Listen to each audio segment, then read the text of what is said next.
ফিরে যায়। আবু বকর বললেন, নবী চলেন ঘরে ফিরে যাই, দাফন শেষ, কাফন শেষ, দোয়াও শেষ। বিশ্বনবী বললেন, না আবু বকর, আমি যাব না, তুমি যাও, আমি কবরের সামনে দাঁড়িয়ে থাকবো। যেই মহিলাটাকে এই কবরের মধ্যে আমি শোয়ালাম রে আবু বকর, এই মহিলাটা সাধারণ কোন মহিলা নয়, আমার বিপদের দিনের সঙ্গিনী খাদিজা। মক্কায় এই মহিলাটাই আমার হাতে প্রথমে কালিমা পড়ে ইসলাম ধর্ম গ্রহণ করেছে। মক্কায় কেউ যখন আমারে সাহায্য করে নাই, তখন আমার খাদিজা আমারে ভুলে নাই।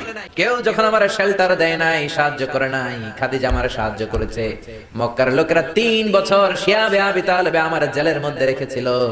আমার কলিজার টুকরা বিবি খাদিজা ওই জেলখানার ভিতরে আমার সাথে ছিল। আবু বকর, তোমার মনে চাই তুমি ঘরে ফিরে যাও, আমি এখানে দাঁড়িয়ে থাকবো। আমি দাঁড়িয়ে দাঁড়িয়ে খাদিজার কবরের 3টা প্রশ্নের জবাব আমি বিশ্বনবী নিজে দিয়ে তারপরে ঘরে ফিরে যাব রে আবু বকর। সাইয়েদনা জিবরাইল এসে বললেন, ইয়া রাসূলুল্লাহ, ইয়া হাবিবাল্লাহ, দাঁড়িয়ে থাকার দরকার